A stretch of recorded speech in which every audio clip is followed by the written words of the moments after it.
No episódio de hoje, vamos conversar com a professora Tânia Bazante, que é pedagoga e doutora em educação e atua nas linhas de pesquisa em educação inclusiva especial e também na formação de professores.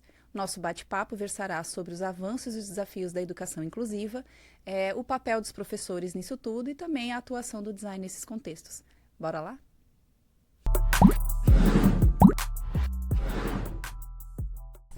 Olá pessoal, sou a professora Rosemary Pichler, sou uma mulher de pele clara, olhos claros, cabelos loiros curtos, estou usando uma camisa preta e um casaquinho em xadrez cinza e preto. Olá pessoal, sou a professora Marcela Bezerra, sou uma mulher alta, de pele clara, cabelos e olhos claros também, cabelos médios, estou vestindo uma blusa bege e listinha marrom e é isso. E esse é o Inclusive, seu podcast sobre design e inclusão, produzido pelo Laboratório de Design Inclusivo do Centro Acadêmico do Agreste da Universidade Federal de Pernambuco. No bate-papo de hoje, vamos falar sobre educação inclusiva, buscando compreender os conceitos, os desafios, né, o que a gente já avançou, quais são as perspectivas futuras. Né? E para esse bate-papo, a gente tem hoje a presença da professora Tânia Bazante. Tânia é pedagoga, com mestrado e doutorado em educação, na linha de educação popular. É docente também do programa de pós-graduação em Educação e Ciências e Matemática do CAA-UFPE e atua na linha de pesquisa de currículo e formação de professores. Então, seja muito bem-vinda, Tânia. Você pode se apresentar. Muito obrigada. E eu tenho que olhar para ali para fazer a audiodescrição ou posso falar aqui? Né? Então, eu sou Tânia Bazante, né? Eu sou uma mulher negra, né? De uma estatura alta. Tenho cabelos castanhos, eles são na altura do ombro, mas hoje estão presos num coque afro, né, bem no alto da cabeça.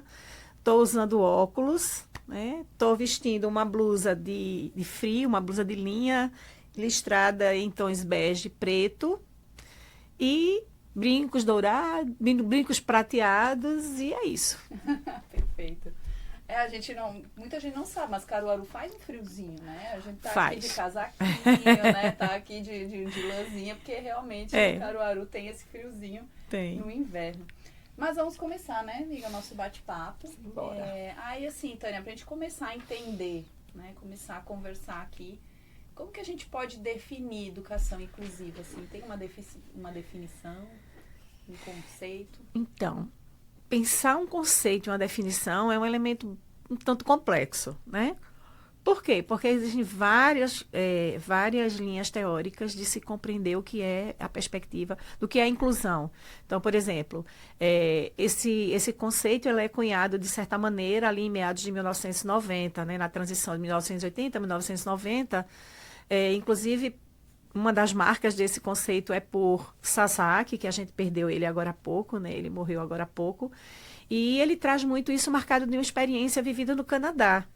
Né? Mas ele tenta fazer isso situando dentro do território brasileiro. E, apesar da pegada que se traz da perspectiva inclusiva, a gente fala mais perspectiva inclusiva. Então, existe dentro do debate campos de disputa. Então, se fala educação inclusiva, se fala educação numa perspectiva inclusiva, porque a área ainda é educação especial, de certa maneira, tanto nas leis quanto nos grupos de estudo, por exemplo, como da ANPED, que ainda mantém o GT 15, que é educação especial. E aí vem evoluindo um pouco mais para frente, aí fica a disputa entre a educação especial e a educação inclusiva.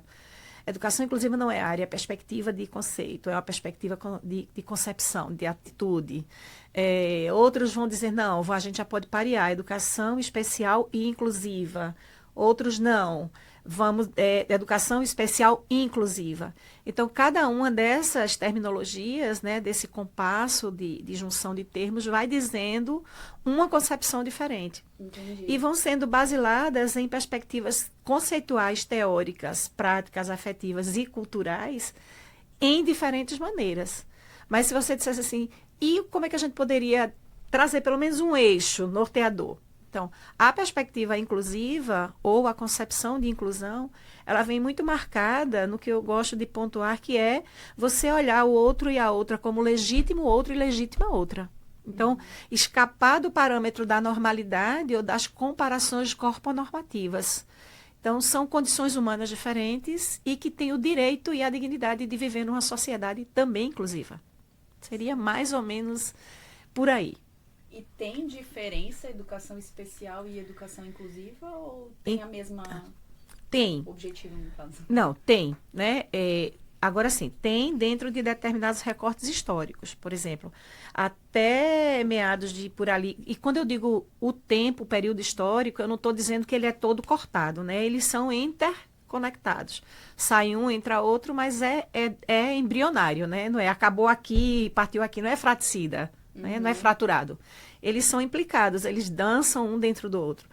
Então, por exemplo, quando se falava em educação especial, a gente tinha duas grandes realidades. No campo da compreensão de educação especial, a gente tinha ou as escolas especiais, se a gente está falando de educação, ou a gente tinha, quando a gente passa para o paradigma da integração, a gente tinha as escolas regulares com salas especiais. Sim. Então, eu costumo dizer que a gente tem 3 grandes cenários para falar disso. Dentro da educação especial, a gente tinha, até um determinado tempo, as escolas especiais ou os espaços especiais. Se a gente vai para a questão da saúde, para a questão das artes, não, das artes nem tanto, da saúde. A gente tinha os espaços especiais, salas especiais, áreas para medicalização, para saúde especial. Que era separado. Que era separado. Por isso que vem o paradigma do pareamento, da segregação e integração. Uhum. E aí, isso como paradigma, né? Porque a gente tem paradigmas e modelos. Dentro dos paradigmas era esse. E aí, depois, a gente começa ainda dentro da perspectiva da educação especial, não se chegava ainda, apesar de já estar rolando no circuito dos debates, das teorias, das pesquisas. A perspectiva inclusiva, ainda na largura da educação especial, a gente vinha com a tentativa de uma outra forma de pensar o lugar da pessoa com deficiência. E aí, daqui a pouco, eu vou dizer por que eu falo pessoa com deficiência. Então, seria a ideia do que se passou a chamar do paradigma da integração, que era pensar espaços outros, onde outras pessoas... Porque não existe pessoas com deficiência e pessoas normais. Existem pessoas com deficiência e pessoas sem deficiência. E aí, essas pessoas, a luta pelo direito de que elas também ocupassem espaços de convivência comuns.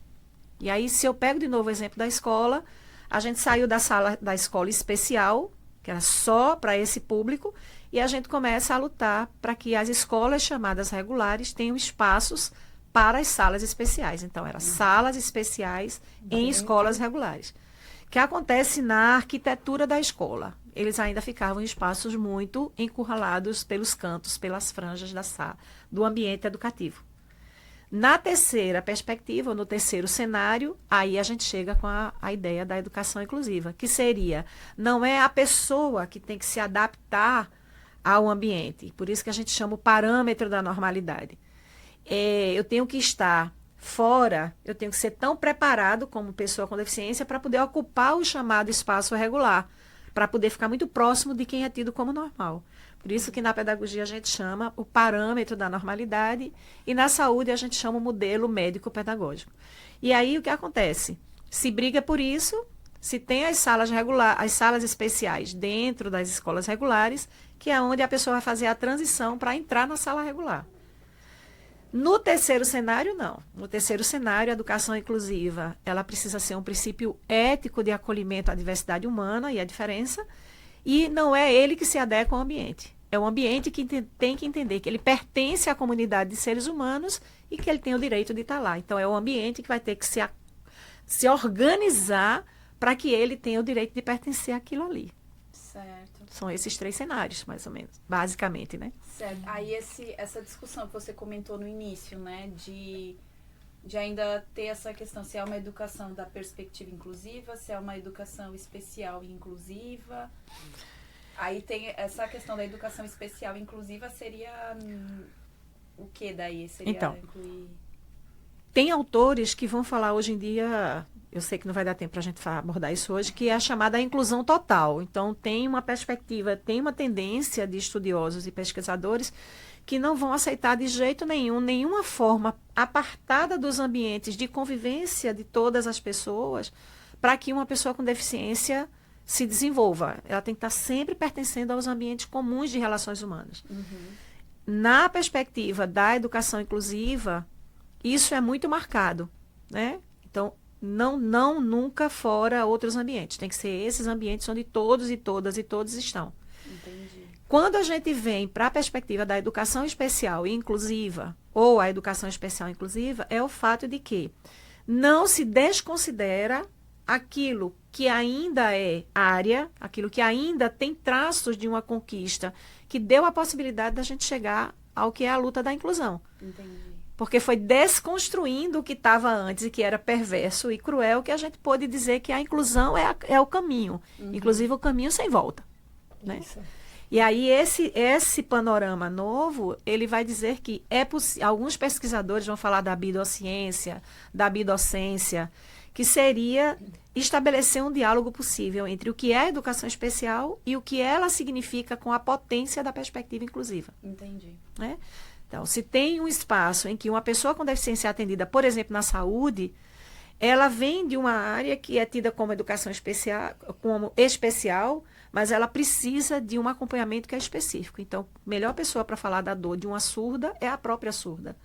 Então, para além de ter um intérprete, é preciso que quem atende tenha um mínimo de vinculação com o que são as necessidades comunicacionais da pessoa surda.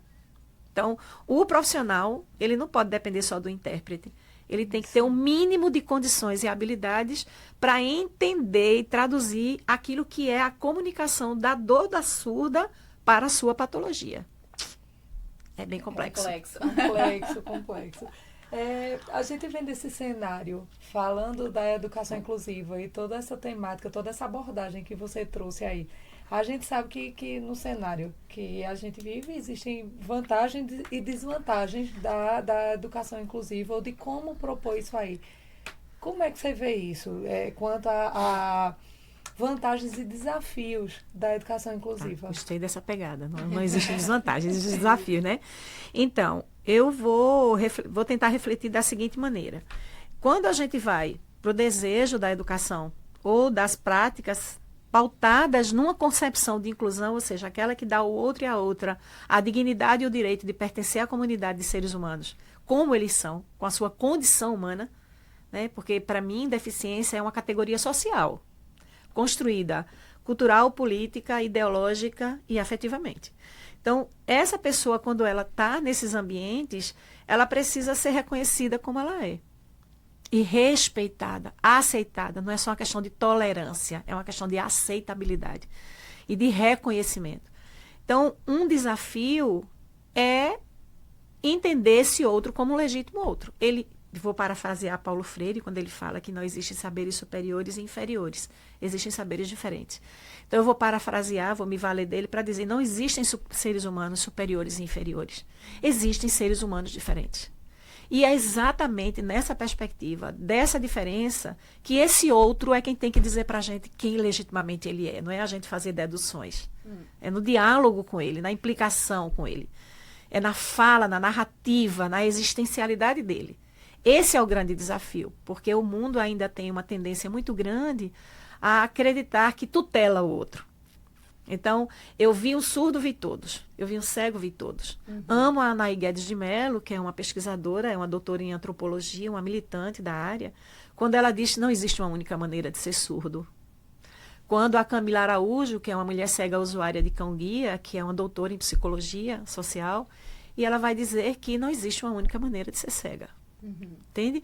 Então, o desafio é esse. Hoje, principalmente, é a gente compreender as diferentes diferenças que existem nas deficiências. Qual você falou desvantagens e as vantagens e desafios. Então, os desafios seriam esses, né? Esse reconhecimento dessa dignidade humana, dessa condição humana diferente de existir no mundo. E o desafio é a gente fazer, e aí eu vou me valer desse lugar aqui, por exemplo, né? Paulo Freire fala muito que a gente transforma a vida a partir do inédito viável, é aquilo que a gente acha que não é possível, mas que a gente vive para poder transformar. Então, esse programa aqui, esse podcast que vocês estão fazendo, eu olho para ele como um inédito viável, ou seja, ele é algo que vai possibilitar que a gente repense muita coisa, sabe? Então, uma vantagem, né, seria essa. Construirmos agendas, construirmos propostas em que não só a gente fala pelas pessoas com deficiência, mas a gente fala porque a gente é pareado com elas, a gente vivencia a nossa cotidiana com essas pessoas. E aí não é o lugar de tomar o protagonismo, mas é dizer, olha, eu sou tua aliada. Então, a vantagem é a gente construir possibilidade, a gente ter hoje possibilidades de construir pautas que dão visibilidade, que dão visualidade a esse lugar como lugar de potência. Essa é a vantagem. A gente vê muito nas nossas pesquisas, né, que a gente trabalha diretamente, né, com diversos tipos de pessoas com deficiência. E isso que você comentou, né, que eu sou cega, né, mas não sou todas, né, por exemplo, assim, né, você tem uma diversidade dentro daquele grupo, você tem ainda uma diversidade muito grande. A gente fala muito isso em design inclusivo, né, que normalmente quando a gente vai definir o público-alvo para projetar alguma coisa, né, a gente faz aquele foco do público-alvo muito pequenininho, né, mulheres de 30 a 40 anos e tal, e botando todo mundo na mesma caixinha, né? E é mais ali dentro você vai pegar cada mulher, cada pessoa vai ter capacidades, limitações, enfim, diversas, né? Então foi muito interessante essa colocação e essa mania da gente, né, de colocar muitas vezes tudo dentro de uma caixinha como se aquilo ali fosse cristalizado só aquilo. E aí a gente começar a perceber o indivíduo como único, independente se ele tem alguma limitação ou não. A gente começar a perceber de forma diferente, pensando nesse público-alvo, como o Rose falou, de ver que características são essas e como é que a gente pode trabalhar da melhor forma para aquela situação ali, tendo alguma limitação ou não. E a gente escuta muito assim, a educação inclusiva é muito difícil, né? É impossível. A gente ouve muito essa, né? Assim, o pessoal reclamando, assim, do tipo, isso nunca vai funcionar, né? Mas eu acho que isso que você trouxe, assim, na verdade, o processo é antes, né? A gente tem que aceitar que essas pessoas, elas, é direito, né? E ou seja, não há mais o que ser discutido, se é difícil ou se é fácil, né? É o que precisa ser feito, né? Tem que ser aquilo que é. Porque assim, a gente quando fala é impossível, não, a gente diz é difícil, a gente diz né, essas palavras, a gramática é arretada, né? Então assim, mas quando a gente diz é difícil, a gente diz é difícil, então o que é difícil não significa que é impossível. Então o que são essas dificuldades? Quais são os elementos obstacularizadores? Então a gente vai desmantelando eles. Entende?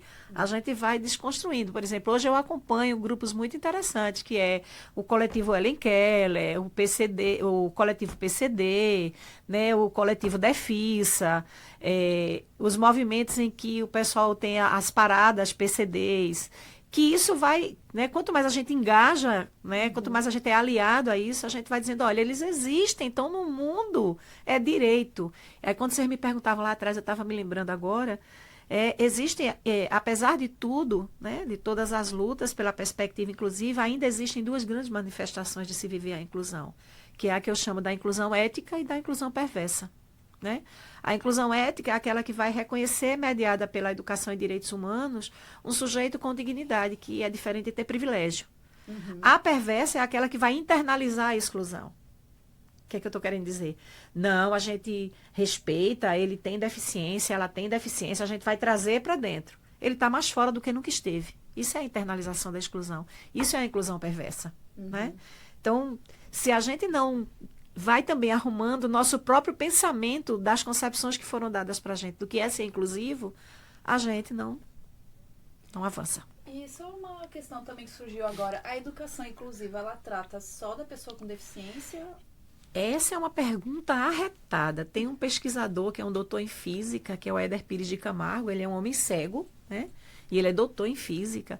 E quando ele trabalha toda a proposta dele de como ensinar física com os temas mais complexos da física a pessoas cegas, que ele trata como não videntes, ele dá uma sacudida na gente dizendo, olha, quando a gente cria ambientes inclusivos, uma das grandes potências de um ambiente inclusivo é dizer que ele não é exclusivamente da pessoa com deficiência. Ele é do grupo que convive com ela. E aí os materiais que ele cria, do ponto de vista pedagógico, né, eles são materiais que podem ser trabalhados por videntes e não videntes. e que, inclusive, facilita a construção de pensamentos muito abstratos do conhecimento da física. Então, hoje em dia, inclusive, as tendências mais atuais da perspectiva inclusiva, elas vão começar a fazer com que a gente compreenda que criar situações inclusivas não é exclusivizar pessoas com deficiência. Senão a gente volta para o modelo perverso, né? Quando vocês estavam falando aí as limitações, se me permitem, eu uso muito o termo singularidade. Então, as pessoas com deficiência, por mais que eu respeite, os termos vêm, né? Não, fulano tem uma limitação, né? Eu costumo dizer, fulano tem uma singularidade. Né? Porque é da constituição humana, como todos nós somos singulares. Então, se não tem uma boa estrutura num ambiente para que a singularidade dele seja respeitada, então, como é que aquele ambiente vai respeitar aquilo que é particular daquele sujeito? Né? Então, se é mobilidade, se é espaço, é feito a gente vai visitar um amigo cego, a gente ama trabalhar com a inclusão. Aí, quando a gente chega na casa da pessoa, a gente desmantela o lugar. Poxa, a gente tira o mapa dele, né? A gente tira o mapa dela. Então, como é que a gente chega e a gente respeita aquele lugar e a gente começa a compreender a lógica com a qual ele circula dentro do ambiente de convivência dele? E a gente também se permite mergulhar nessa experiência, porque ela não é uma coisa que é surreal para ele e é estranha para mim, né? É uma coisa que, se eu vincular comigo, inclusive com um pouco mais, quando eu tiver dificuldades por questões de idade, por questões de saúde, esse mapa pode facilitar também a minha vida. Exato. Então, a gente deslocar um pouco essa ideia de que é a perspectiva do que a gente cria como inclusão que vai dizer que a pessoa... Não, eles também inspiram a gente sem deficiência. Né? E aí a gente vai construindo essa sociedade mais bionívoca, né? Cabe um pouquinho naquela comparação que a gente fala de projetar para todos, de projetar para os extremos. Que quando a gente projeta para o extremo, a gente consegue incluir todo mundo. Porque isso consegue pontuar do mais extremo que tem. Então, a pessoa que tenha alguma singularidade ou não, consegue se incluir naquele projeto, naquele uso daquele artefato, daquele projeto ali. Perfeito. E que, embora a gente considere que tem momentos em que, se a pessoa com uma necessidade específica, ela tem que trabalhar com algo que vai... Se a gente está falando, por exemplo, da construção do conhecimento, né? Se ela precisa trabalhar com algo que precisa de um acompanhamento individualizado, o fato dela ser separada para atender uma necessidade situacional e específica, não construir no vínculo daquele grupo que ela está sendo segregada, mas sim que ela está sendo atendida naquilo que é a sua particularidade. E aí a gente vai viver os ambientes com outro gosto, com outra cabeça, né? Porque não é uma questão de apartar, é uma questão de possibilitar um movimento de singularidade para uma particularidade específica. Mas que depois ela volta para o grupo e continua a vivência coletiva, colaborativa. Que é tão importante, né? Que é importante. Na educação, né? Porque a educação não é só o saber, né? O aprender. Isso. Mas é o conviver, a troca, né? A experiência. Então, exatamente. Você tirar isso da pessoa é uma atrocidade, né? É cruel. É cruel, realmente. Bom, e aí a gente entra um pouquinho no papel do professor dentro, né, dessa perspectiva, né, que qual é o papel do professor? Ele tem um papel importante? Como é que é? Tem o professor, ele tem um papel fundamental, né, porque se a gente enxerga o professor como aquele possibilitador, se a gente vai para a hermenêutica, se ele é um possibilitador, ou se a gente vai para uma relação mais dialógica, ele é aquele que media, ele é aquele que coordena o ambiente, então ele precisa se reconhecer como o sujeito mais democrático possível. E democracia não tem a ver com criar situações de uniformidade, vai ter que botar todo mundo naquela mesma caixa, mas de considerar a unidade como esse elemento que valida as singularidades que estão ali, né? Então, o professor, ao ser aquele que articula o processo, que media o processo da formação, porque não é só um dador de conhecimento, um dador de conteúdo, e fazer a acepção de pessoas. Esse aqui aprende, esse aqui não aprende, esse aqui consegue, esse não consegue, não. Se ele tem pessoas com e sem deficiência dentro da sala de aula, ele já tem uma determinada configuração, diferente de quem não tem, ou de quem está numa sala específica. Entende? Então, se ele está numa sala que tem pessoas com e sem deficiência, ele tem uma responsabilidade imensa de desafiar o grupo a conviver com essa diferença e com essa diversidade. Então, ele precisa promover atividades dentro de sala de aula e fora de sala de aula, porque, veja, não é só a sala que é inclusiva. A escola tem que ser inclusiva. A rede de ensino tem que ser inclusiva. Né? Então, nesse momento em que ele cria propostas em que os alunos dialogam entre si, constroem trabalhos juntos, esse momento de atividades coletivas e colaborativas vai fazer com que os meninos se sociabilizem a partir de uma outra perspectiva. Então, em vez de escantear o colega, ele faz aquilo que eu chamo da grande relação triuna que deve existir. A gente brigou muito por acesso, a gente brigou muito por permanência, a gente agora tem que brigar por pertença. Eles têm que se sentir pertencente naquele ambiente onde ele convive. E aí, por exemplo, fugir da lógica da performatividade. Tem pessoas com deficiência que, para ser reconhecida em determinados lugares, ele tem que superar a pessoa que é a estrela da constelação, é a principal estrela da constelação daquele grupo. Então, se essa pessoa com deficiência não superar esse grande sabichão, ele não vai ter reconhecimento. Ele não tem que se comparar a ninguém. E aí, essa é uma coisa que eu acho da grandeza da presença da pessoa com deficiência em determinados ambientes. Ele vai quebrar com essa necessidade de ter que ter a homogeneidade, de ter que ser tudo certinho, de ter que ser tudo do mesmo jeito. A presença da pessoa com deficiência vai dizer, não é igual. É diverso. Legal. E quando você fala aí do professor, dele perceber os diferentes, a gente talvez pode comparar com um maestro que tenta lidar com vários instrumentos ali e cada um vai ter um peso, cada um vai ter uma característica. E aí ele vai ter que trabalhar, ele tem esse poder de trabalhar com todos os elementos ali, cada um vai ter seu peso na própria fala, na música que tem. E o resultado que vai dar realmente essa melodia que cada um vai ter diferente, né? Eu amei a metáfora. Lindo, amiga. Amei a metáfora. Tô aqui babando, né? Aqui. Inclusive, não sei se vocês conhecem, a gente tem a OPESP, né? Que é a primeira orquestra parasinfônica do mundo, que ela é em São Paulo. Né? E ela tem uma experiência fantástica, porque tem pessoas com e sem deficiência que tocam na orquestra. E eles dialogam, né? E aí, quando você traz a metáfora da orquestra, é fantástico. Apesar dos diferentes instrumentos, das diferentes configurações, instrumento de corda, de sopro, né, de percussão, de cada pessoa que vai estar na particularidade de uma expertise ali, existe uma coisa que vincula todos. O projeto é comum. E o desejo é tocar a música. Né? E o resultado é lindo. Perfeito! E a gente falando dessa questão do papel do professor, como é que isso vem sendo trabalhado em sala de aula hoje? Como é que você vê isso sendo trabalhado em sala de aula?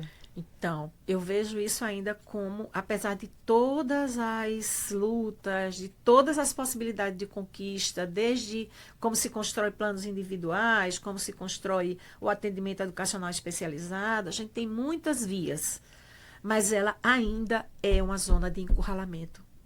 Por quê? Porque a formação, ou inicial ou continuada, do professor, ela ainda não dá conta de aproximar de maneira suculenta ele dessas compreensões para poder ele mudar as atitudes. Eu hoje lido muito com o debate sobre capacitismo, gosto mais porque trabalho com direitos humanos e essa relação de condição diminuída de ser humano, que é o que está na lógica da capacitista, né? Vou me valer da Angela Davis também para parafraseá-la, né? Quando ela diz, numa discussão do racismo, numa sociedade racista, não basta não ser racista, tem que ser antirracista. Então, numa sociedade capacitista, não basta não ser capacitista, tem que ser anticapacitista. Né? E aí a ideia de ser generoso com a gente, por exemplo, de se pegar... Gente, eu não tinha noção de que eu fazia isso. Né? Lá o patrão tem uma pegada muito interessante que ela diz, uma pessoa cega está parada na ponta da rua e ela está ali, de repente, tomando um ar, esperando uma namorada... Sem nada, a outra pessoa chega, agarra ela no braço e atravessa ela para outra rua. Ela diz, isso é sequestro. Ela é muito legal. Ela tem um filho com doença rara, né, com Shua. E ela é uma jornalista agora, mas ela é uma ativista e uma militante.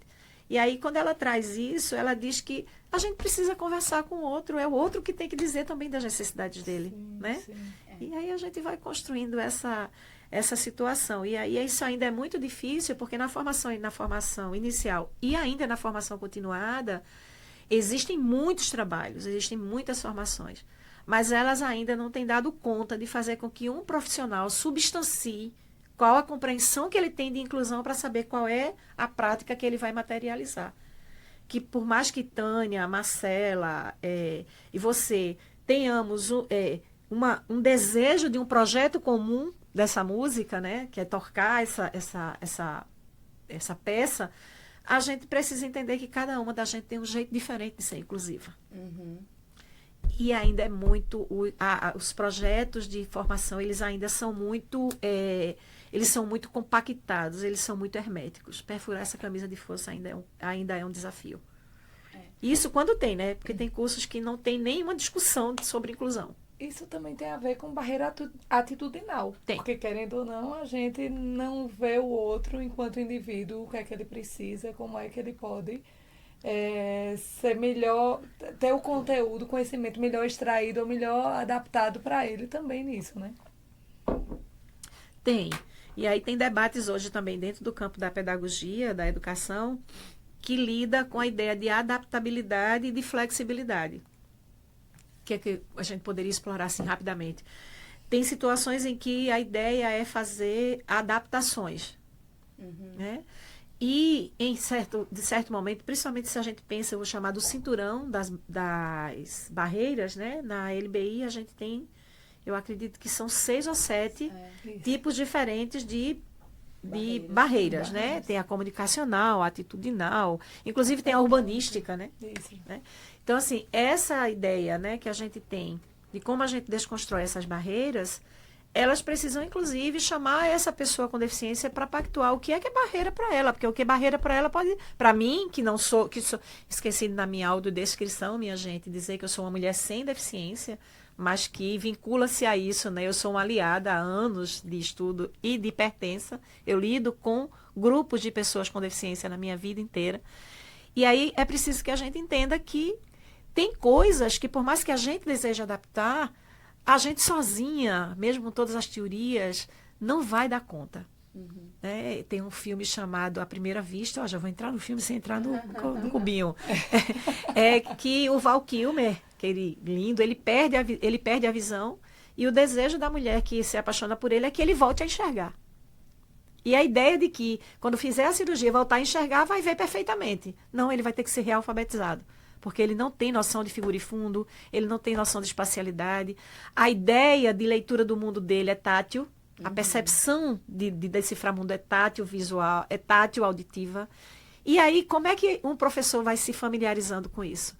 É conversando com a pessoa. Né? Quando a gente diz assim, olha, eu trabalhei agora com uma pessoa que tinha TDAH, e o outro que é monocular. E aí ela ficou muito surpresa, porque na primeira conversa que eu tive com ela, que eu descobri que ela era monocular, eu perguntei qual era o lugar que ela preferia que eu me posicionasse da frente dela para conversar com ela. Porque como ela é monocular, se eu tiver do lado esquerdo e o olho dela for o esquerdo, eu não vou ter uma vinculação de visualidade. E ela achou engraçado, que ela disse que não é comum que as pessoas, ao saber que ela é monocular, entender que se posicionar do lado que é mais confortável para ela, vai possibilitar uma vinculação mais significativa. Então, essas aprendizagens, elas se dão tanto na formação, ou pelo menos deveriam se dar, quanto elas vão se dar na trajetória dos saberes da experiência. E aí é bem desafiador, Marcela. É a conexão, né? Tem que haver uma troca, uma conexão para compreender a necessidade, né? E a forma como aquela pessoa vai receber melhor o conteúdo, a aprendizagem, enfim, né? Acho que é nesse sentido. Bom, Tânia, daí nessa perspectiva, assim, que a gente já vem conversando, né? Então, o que você vê, assim, que já deu certo, ou que está dando certo dentro da educação inclusiva, especial, enfim? Então, amei a pergunta, né? Penso e sinto que uma primeira coisa que eu poderia pontuar é como tem sido crescente a a capacidade que as pessoas com deficiência têm de tomar cada vez mais fortemente os espaços de luta e de poder, sabe? Inclusive, apesar de muitas pessoas, ou de algumas pessoas, ainda terem a instrução do ponto de vista da formação, né? Eu convivo com um grupo de pessoas com deficiência, ou pessoas ligadas às lutas de pessoas com autismo, e que a maioria delas não tem curso superior, algumas delas não terminaram a educação básica, mas elas protagonizam isso hoje, construindo grupos de luta, associações para brigar pelos direitos. Gente, isso não tem preço, sabe? Inclusive, muitas delas percebendo que o fato para lidar melhor com essa organização para brigar pelas lutas, ela tem que buscar o conhecimento, saber mais sobre leis, saber mais sobre o que é que se tem hoje como proposta para que meu filho na escola seja mais assistido, tenha o direito e a dignidade, ir para lutar dentro do Ministério Público, nas comissões específicas da OAB. Então, eu diria para ti, moça bonita, que uma das coisas que me encanta hoje é cada vez mais a potência do protagonismo dos grupos de pessoas com deficiência, das diversas tipologias, primeiro entendendo que não tem superior, deficiência maior e menor, né? Inclusive entre eles percebendo que lutar por uma sociedade inclusiva é não querer que um seja melhor que o outro. Uhum. Elas têm singularidade, mas elas têm que estar num campo de luta que é coletivo, que é misturado, né? E aí, eu diria para você que essa é uma das vantagens, a capacidade que esses grupos têm tido de organizar e protagonizar suas lutas e ter a gente como aliado. Sim. A outra vantagem, e aí vocês vão me pedir fazer a triangulação da minha paixão, né, entre cultura, educação, cultura e arte, é a maneira como eles têm lutado por uma segurança pública, pelo direito de viver cultura, não só cultura como expressão artística, né? Participar dos eventos, ter, por exemplo, agora a gente está no maior e melhor São João do mundo, ter um camarote da acessibilidade, mas a gente perceber, por exemplo, que todas as apresentações têm um intérprete de Libras. Uhum.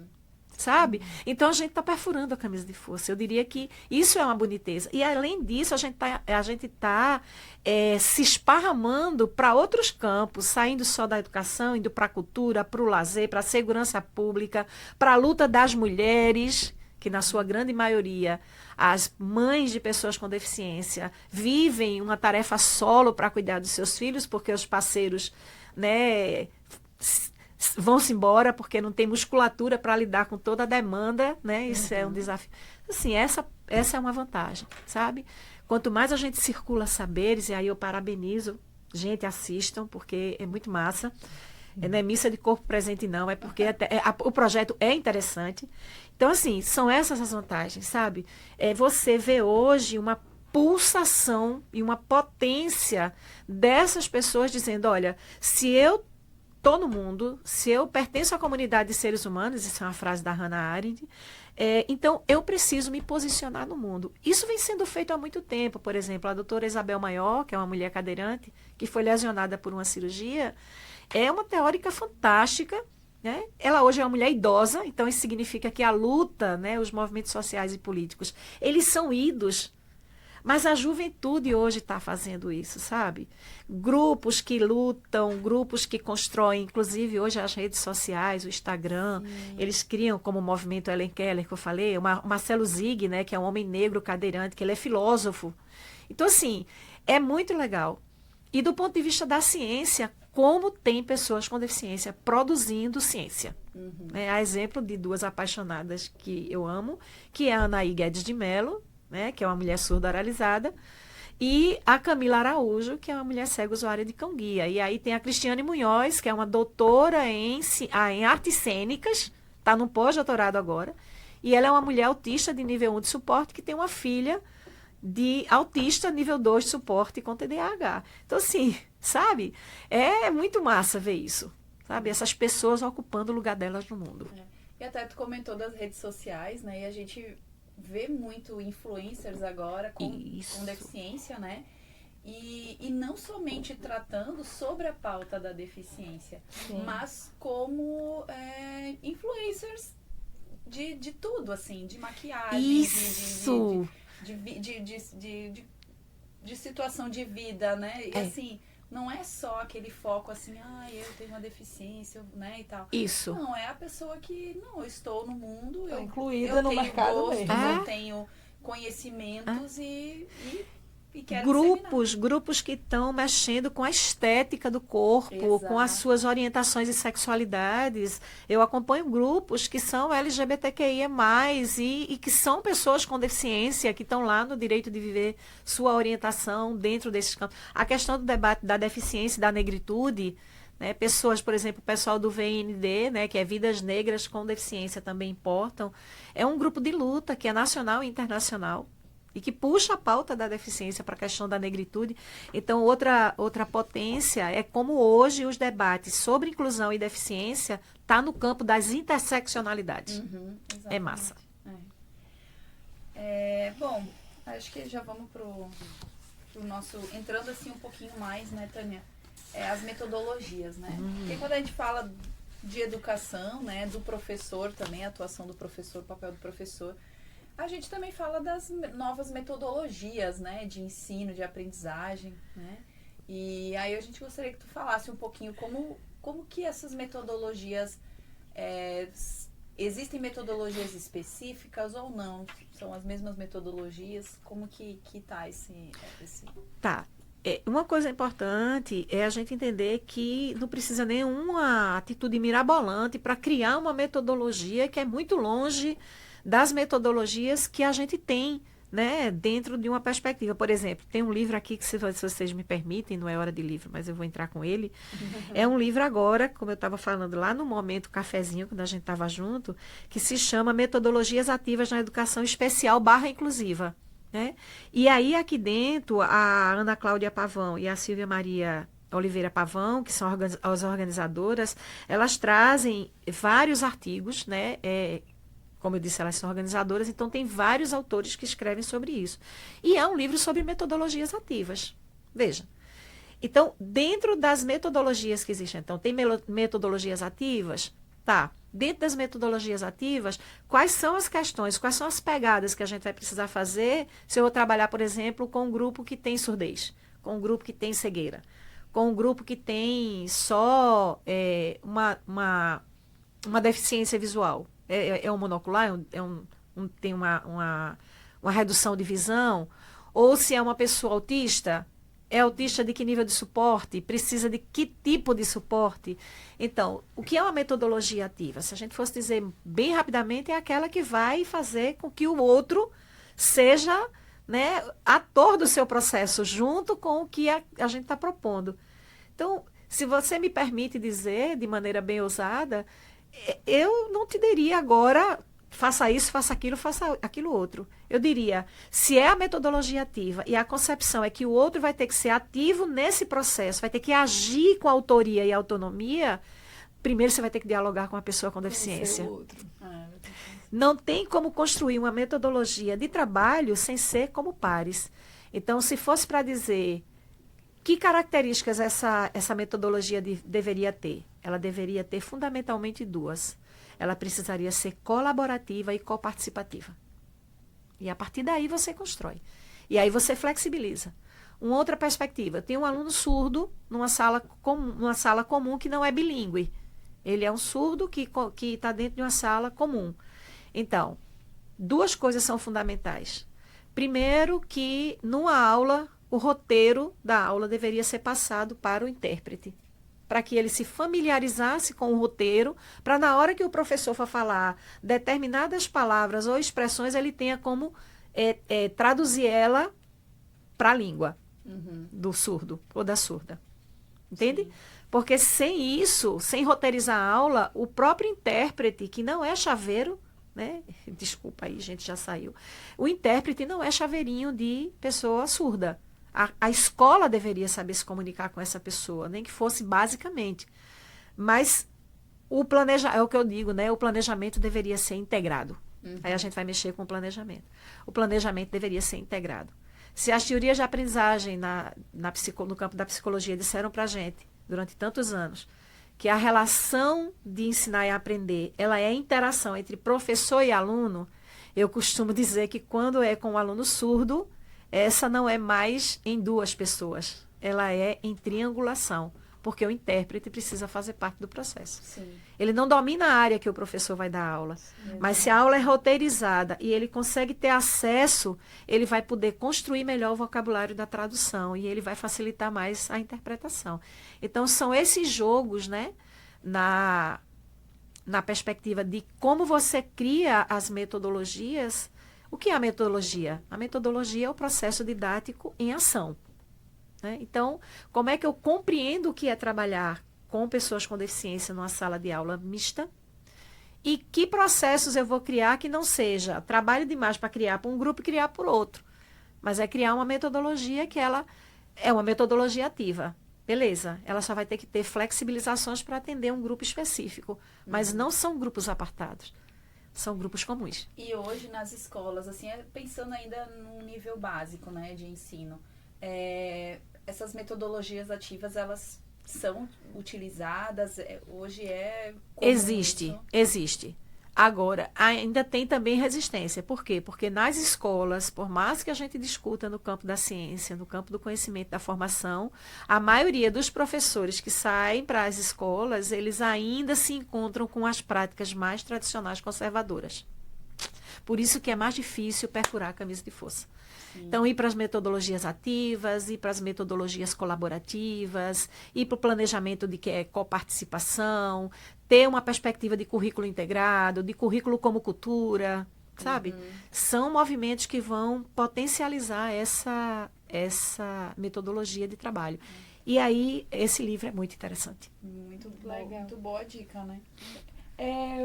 A gente está no ambiente do ensino superior. E aí a gente vê que ainda existem barreiras, que ainda existem dificuldades da gente adaptar, da gente montar como a gente vai fazer esse diálogo com o aluno. Então, pensando nessa questão dessas adaptações, como é que a gente pode fazer pensando que os currículos da gente do ensino superior são bem diversos? Então, a gente tem, aqui no campus, a gente tem curso de administração, curso de educação, curso de design, curso de medicina, as licenciaturas. Então, engenharias. Então, a gente tem currículos bem diversos aí. Como é que a gente pode propor, adaptar formas metodológicas de conseguir abordar ou facilitar mais essa troca de conteúdo, troca de saberes? Então, eu vou dizer uma coisa que pode parecer até brincadeira, né? Para mim, brincadeira é coisa séria. A primeira coisa que a gente deveria fazer era conversar com eles e elas com deficiência. Então, qual era a primeira pegada? Você olhou para a sua turma, né? Tem pessoas com deficiência. Qual? Qual é a deficiência? Isso vai dizer muito de qual é o procedimento metodológico. Porque eu posso criar uma proposta pedagógica mirabolante que para um surdo não vai fluir, porque para um cego não vai fluir, porque se eu não tiver determinados recursos, não vai dar.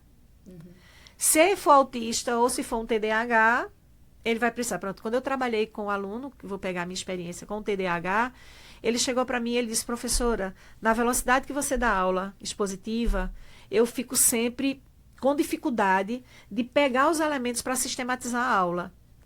E aí foi porque no primeiro dia, quando eu identifiquei que ele tinha TDAH, eu pedi para ele sentar comigo e eu perguntei para ele qual era o melhor jeito que ele estudava. Ele disse que fazendo pequenos esquemas. E isso ficou.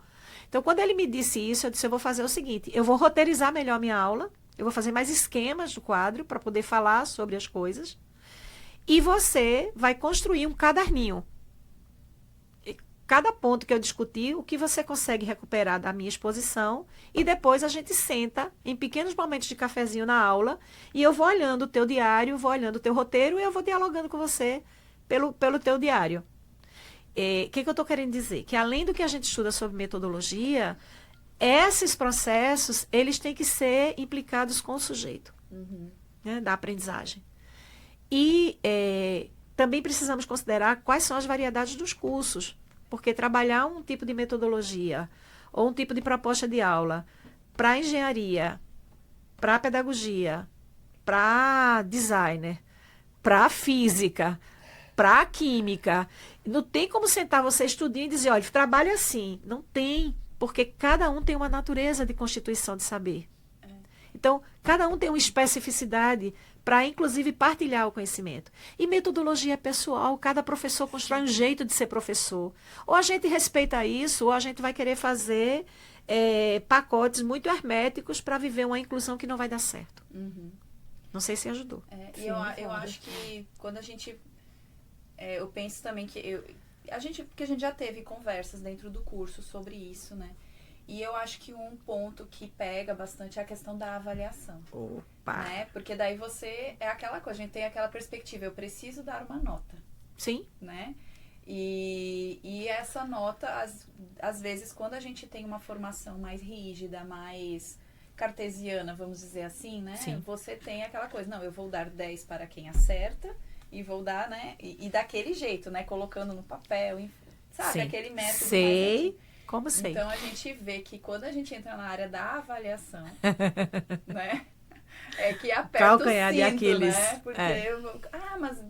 Assim, às vezes até do professor dizendo, eu vou ser injusto com os demais se eu afrouxar para esse indivíduo, né? Então, eu acho que tem essa ideia de que eu vou facilitar a vida daquele indivíduo, né? Porque tem uma deficiência, alguma necessidade específica, e vou ser injusto, vamos dizer assim, né?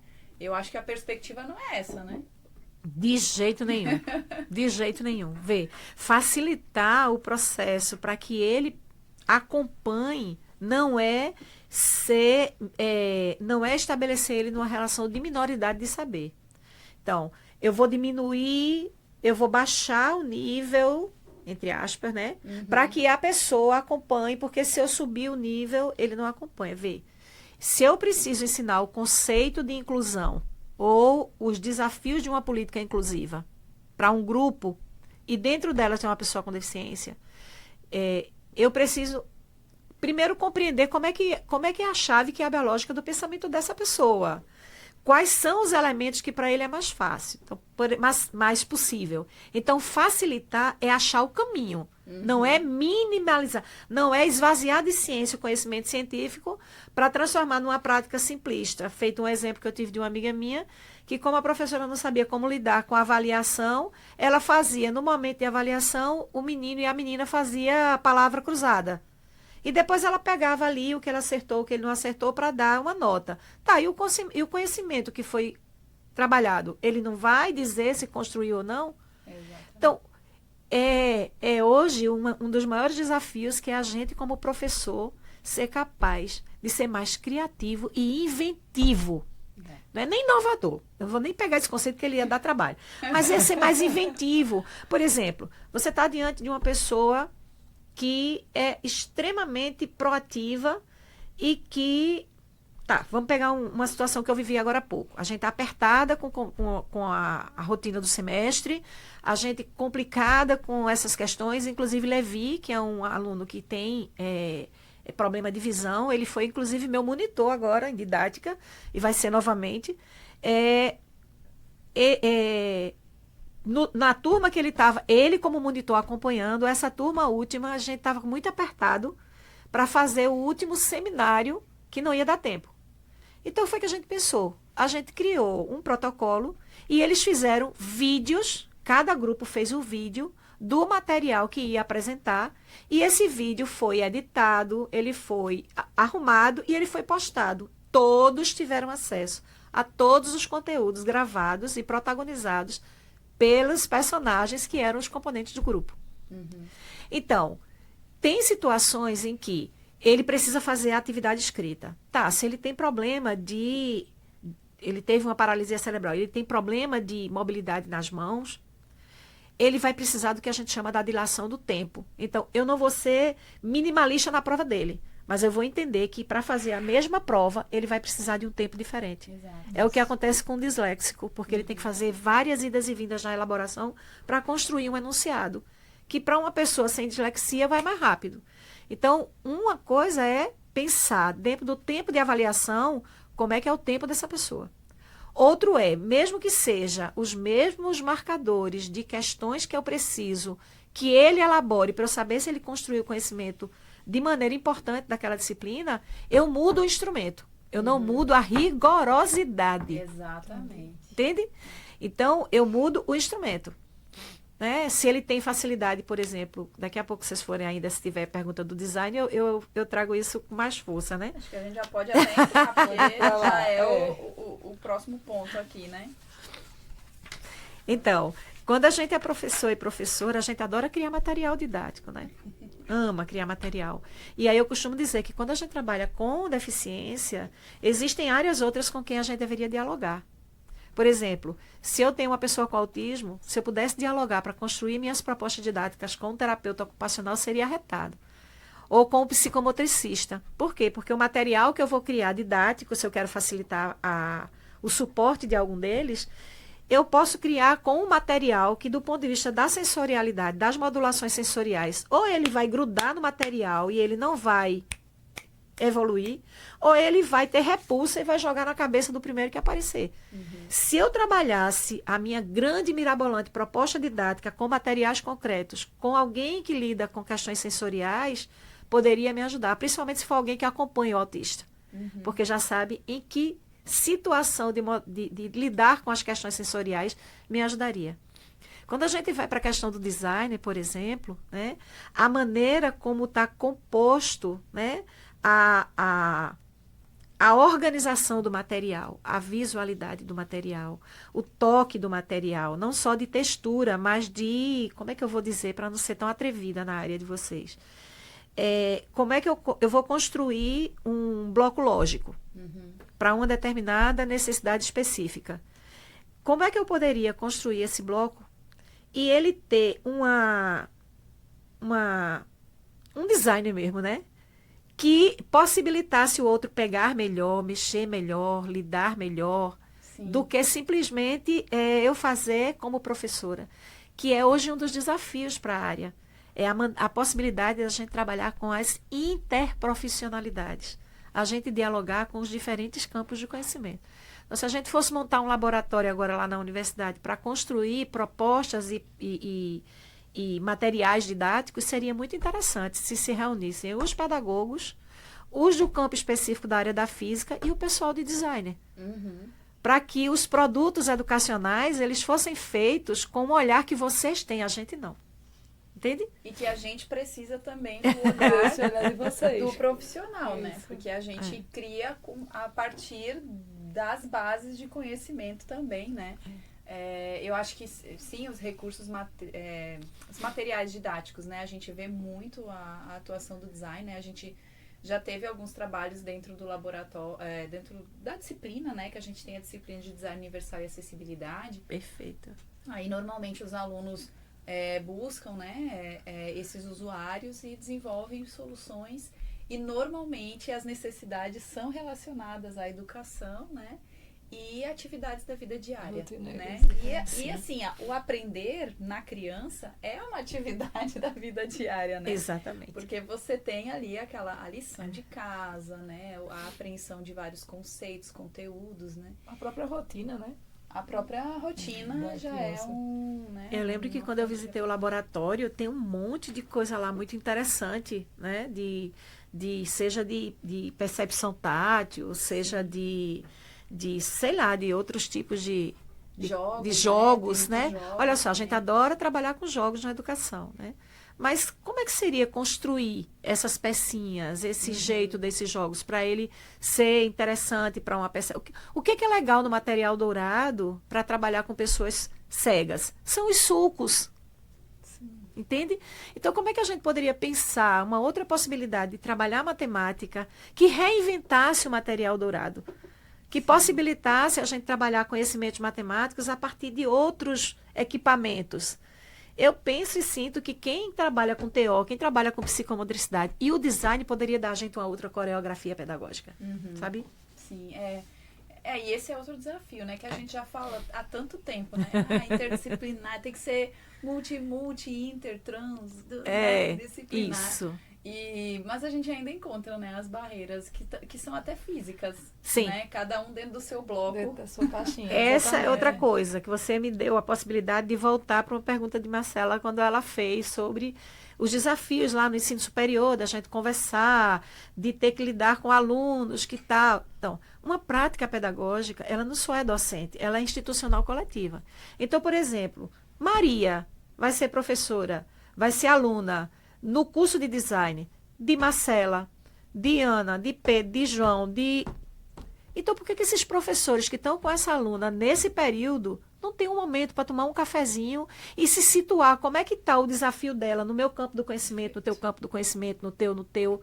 Trocar figurinha, isso, né? O que é que faz com que na minha aula ela interaja, ela se sinta mais confortável? É o conteúdo que é o conhecimento que eu estou trabalhando ou é a maneira como eu estou tentando estabelecer as alternativas pedagógicas para ela lidar com o estudo?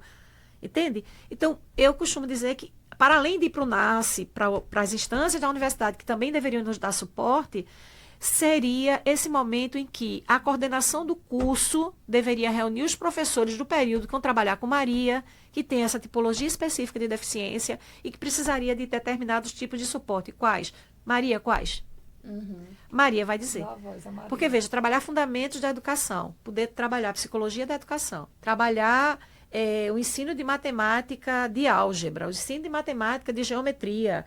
Eu estive orientando que ele trabalhou o ensino de figuras planas para pessoas com síndrome de Down. O trabalho dele é interessantíssimo.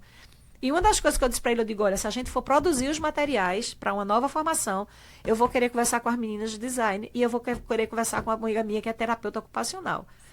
Para ela ajudar, porque a filha dele, além de ser Down, ela tem ela tem características de autismo associada. Então, eu digo, não, a gente vai trabalhar com uma equipe que nos possibilite construir um material didático da melhor maneira possível. E a gente quer trabalhar com Tangram. Ah, que legal. Claro, procure, né? Com certeza. Estamos de portas abertas. E aí, veja, se a coordenação não fizer isso, façam vocês, professores, tentem conversar entre si, cria, né, caixinha, chat, faz um grupo, primeiro período que trabalha com Maria, e bota Maria lá para Maria também dar pitaco, né? Nossa. A gente vê que, no fim das contas, assim, né, é tudo uma questão de relações humanas, né? Da gente Perfeito. Conversar, se ver, se entender, né? Ter essa troca. E as metodologias, todas essas coisas, elas vêm para auxiliar, mas o que vem primeiro, né?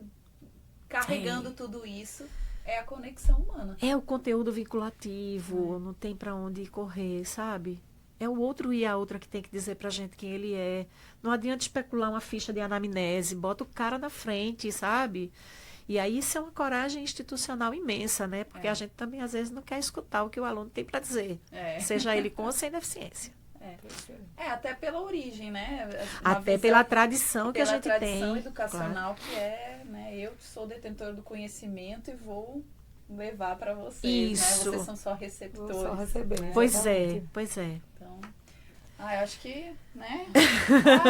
Lavou a roupa, né? Muito boa essa conversa que a gente... muito gostosa, né? Foi muito boa. Eu tô feliz, que eu tava bem nervosa, tá, gente, que tá aí do outro lado.